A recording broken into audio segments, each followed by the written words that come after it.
Nicholson. Oliver Twist, by Charles Dickens. Chapter 35. Containing the unsatisfactory result of Oliver's adventure, and a conversation of some importance between Harry Maylie and Rose. When the inmates of the house, attracted by Oliver's cries, hurried to the spot from which they proceeded, they found him, pale and agitated, pointing in the direction of the meadows behind the house, and scarcely able to articulate the words, "The Jew! The Jew!" Mr. Giles was at a loss to comprehend what this outcry meant, but Harry Maylie, whose perceptions were something quicker, and who had heard Oliver's history from his mother, understood it at once. "What direction did he take?" he asked, catching up a heavy stick which was standing in a corner. "That," replied Oliver, pointing out the course the man had taken. "I missed them in an instant." "Then they are in the ditch," said Harry. "Follow, and keep as near me as you can." So saying, he sprang over the hedge, and darted off with a speed which rendered it a matter of exceeding difficulty for the others to keep near him. Giles followed as well as he could, and Oliver followed too; and in the course of a minute or two, Mr. Losberne, who had been out walking, and just then returned, tumbled over the hedge after them, and picking himself up with more agility than he could have been supposed to possess, struck into the same course at no contemptible speed, shouting all the while most prodigiously to know what was the matter. On they all went, nor stopped they once to breathe, until the leader, striking off into an angle of the field indicated by Oliver, began to search narrowly the ditch and hedge adjoining, which afforded time for the remainder of the party to come up, and for Oliver to communicate to Mr. Losberne the circumstances that had led to so vigorous a pursuit. The search was all in vain. There were not even the traces of recent footsteps to be seen. They stood now on the summit of a little hill, commanding the open fields in every direction for 3 or 4 miles.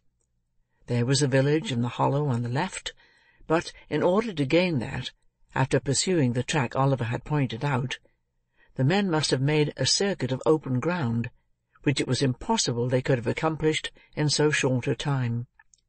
A thick wood skirted the meadow-land in another direction, but they could not have gained that covert for the same reason. "It must have been a dream, Oliver," said Harry Maylie. "Oh, no, indeed, sir," replied Oliver, shuddering at the very recollection of the old wretch's countenance. "I saw him too plainly for that. I saw them both, as plainly as I see you now." "Who was the other?" inquired Harry and Mr. Losberne together. "The very same man I told you of, who came so suddenly upon me at the inn," said Oliver. "We had our eyes fixed full upon each other, and I could swear to him." "They took this way?" demanded Harry. "Are you sure?" "As I am that the men were at the window," replied Oliver, pointing down as he spoke to the hedge which divided the cottage garden from the meadow. "The tall man leapt over just there, and the Jew, running a few paces to the right, crept through that gap." The 2 gentlemen watched Oliver's earnest face as he spoke, and looking from him to each other, seemed to feel satisfied of the accuracy of what he said. Still, in no direction were there any appearances of the trampling of men in hurried flight.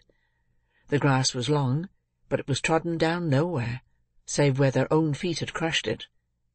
The sides and brinks of the ditches were of damp clay, but in no one place could they discern the print of men's shoes, or the slightest mark which would indicate that any feet had pressed the ground for hours before. "This is strange," said Harry. "Strange?" echoed the doctor. "Blathers and Duff themselves could make nothing of it." Notwithstanding the evidently useless nature of their search, they did not desist until the coming on of night rendered its further prosecution hopeless, and even then they gave it up with reluctance. Giles was dispatched to the different alehouses in the village, furnished with the best description Oliver could give of the appearance and dress of the strangers. Of these, the Jew was, at all events, sufficiently remarkable to be remembered, supposing he had been seen drinking or loitering about. But Giles returned without any intelligence, calculated to dispel or lessen the mystery. On the next day, fresh search was made, and the inquiries renewed, but with no better success. On the day following, Oliver and Mr. Maylie repaired to the market town, in the hope of seeing or hearing something of the men there, but this effort was equally fruitless. After a few days, the affair began to be forgotten, as most affairs are, when wonder, having no fresh food to support it, dies away of itself. Meanwhile, Rose was rapidly recovering. She had left her room, was able to go out, and mixing once more with the family, carried joy into the hearts of all. But, although this happy change had a visible effect on the little circle, and although cheerful voices and merry laughter were once more heard in the cottage, there was at times an unwonted restraint upon some there, even upon Rose herself, which Oliver could not fail to remark. Mrs. Maylie and her son were often closeted together for a long time, and more than once Rose appeared with traces of tears upon her face. After Mr. Losberne had fixed a day for his departure to Chertsey, these symptoms increased, and it became evident that something was in progress which affected the peace of the young lady, and of somebody else besides. At length, one morning, when Rose was alone in the breakfast parlour, Harry Maylie entered, and, with some hesitation, begged permission to speak with her for a few moments. "A very few, will suffice, Rose," said the young man, drawing his chair towards her. "What I shall have to say has already presented itself to your mind. The most cherished hopes of my heart are not unknown to you, though from my lips you have not heard them stated." Rose had been very pale from the moment of his entrance, but that might have been the effect of her recent illness. She merely bowed, and bending over some plants that stood near, waited in silence for him to proceed. I ought to have left here before," said Harry. "You should indeed," replied Rose. "Forgive me for saying so, but I wish you had." "I was brought here by the most dreadful and agonizing of all apprehensions," said the young man. "The fear of losing the one dear being on whom my every wish and hope are fixed. You had been dying, trembling between earth and heaven. We know that when the young, the beautiful and good, are visited with sickness, their pure spirits insensibly turn towards their bright home of lasting rest. We know, Heaven help us, that the best and fairest of our kind too often fade in blooming." There were tears in the eyes of the gentle girl, as these words were spoken, and when one fell upon the flower over which she bent, and glistened brightly in its cup, making it more beautiful, it seemed as though the outpouring of her fresh young heart claimed kindred naturally with the loveliest things in nature.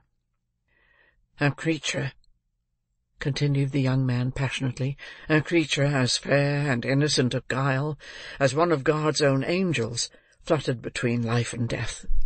Oh, who could hope, when the distant world to which she was akin half opened to her view, that she would return to the sorrow and calamity of this?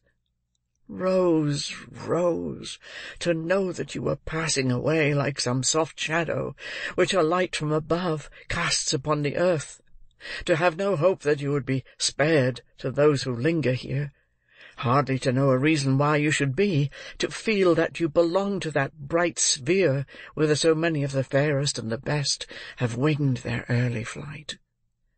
And yet to pray, amid all these consolations, that you might be restored to those who loved you. These were distractions almost too great to bear. They were mine, by day and night, and with them came such a rushing torrent of fears and apprehensions and selfish regrets lest you should die, and never know how devotedly I loved you, as almost bore down sense and reason in its course.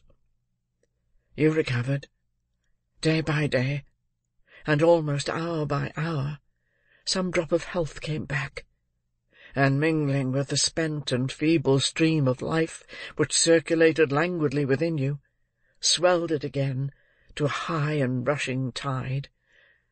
I have watched you change, almost from death to life, with eyes that turned blind with their eagerness and deep affection. Do not tell me that you wish I had lost this, for it has softened my heart to all mankind." "I did not mean that," said Rose, weeping.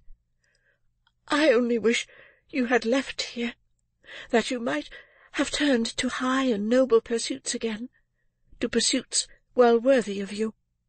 "There is no pursuit more worthy of me, more worthy of the highest nature that exists, than the struggle to win such a heart as yours," said the young man, taking her hand.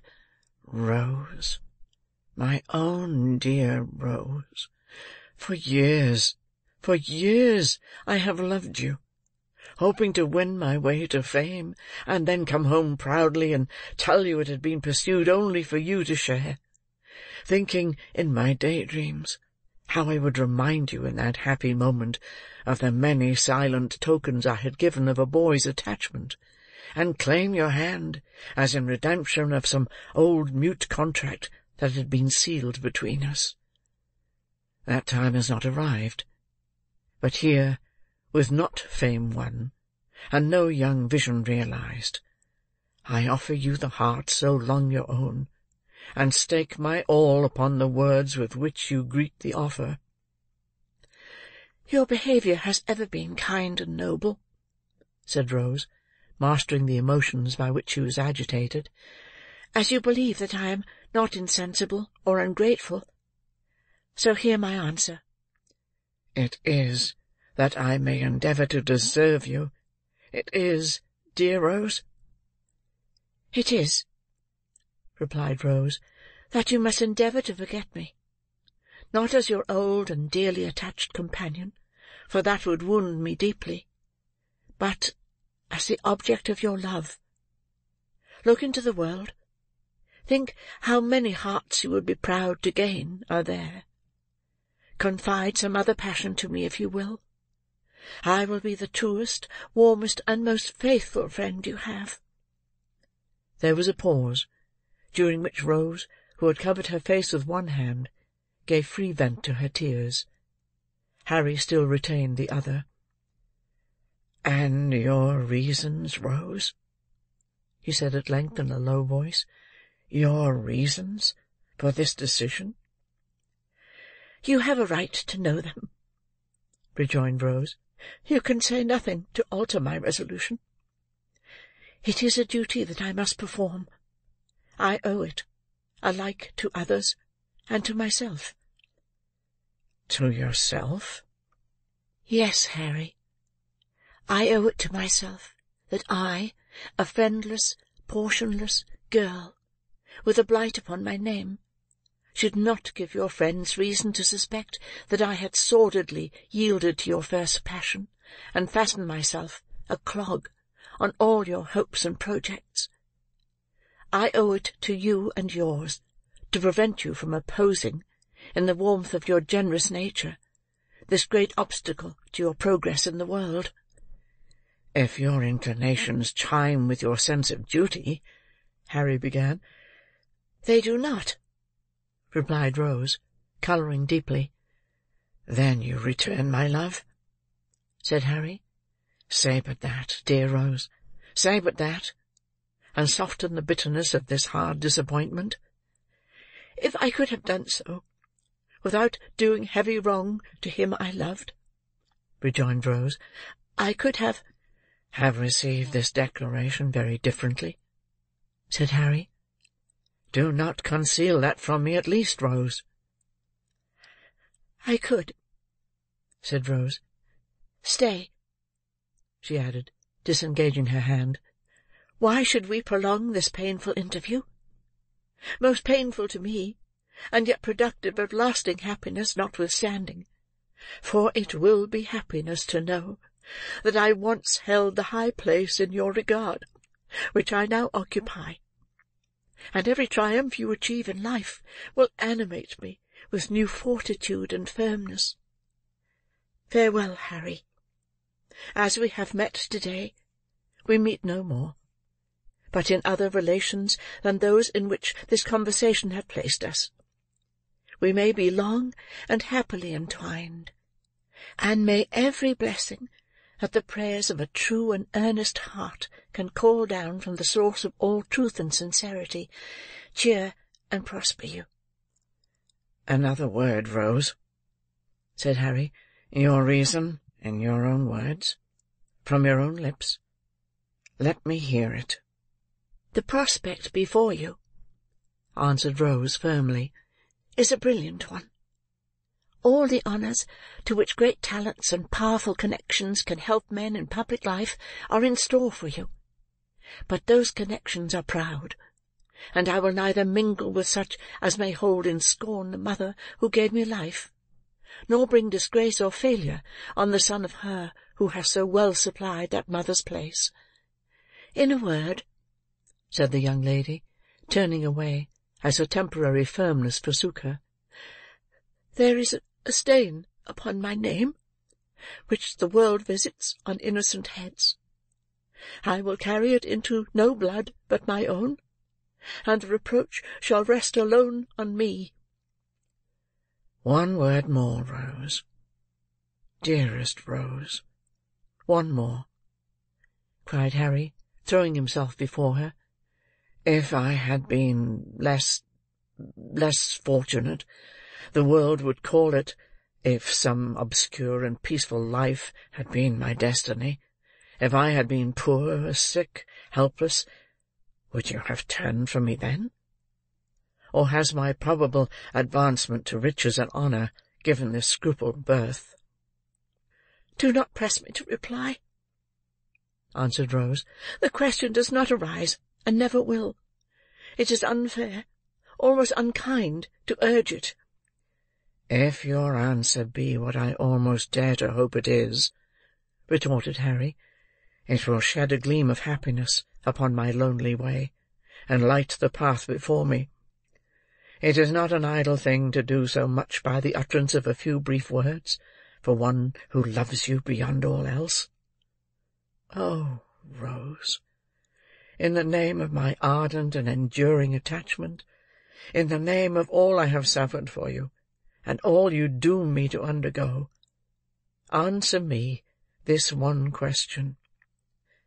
"Then, if your lot had been differently cast," rejoined Rose, "if you had been even a little, but not so far, above me, if I could have been a help and comfort to you in any humble scene of peace and retirement, and not a blot and drawback in ambitious and distinguished crowds, I should have been spared this trial. I have every reason to be happy, very happy now. But then, Harry, I own I should have been happier." Busy recollections of old hopes, cherished as a girl long ago, crowded into the mind of Rose while making this avowal, but they brought tears with them, as old hopes will when they come back withered, and they relieved her. "I cannot help this weakness, and it makes my purpose stronger," said Rose, extending her hand. "I must leave you now, indeed." "I ask one promise," said Harry, "once, and only once more. Say within a year, but it may be much sooner. I may speak to you again on this subject, for the last time."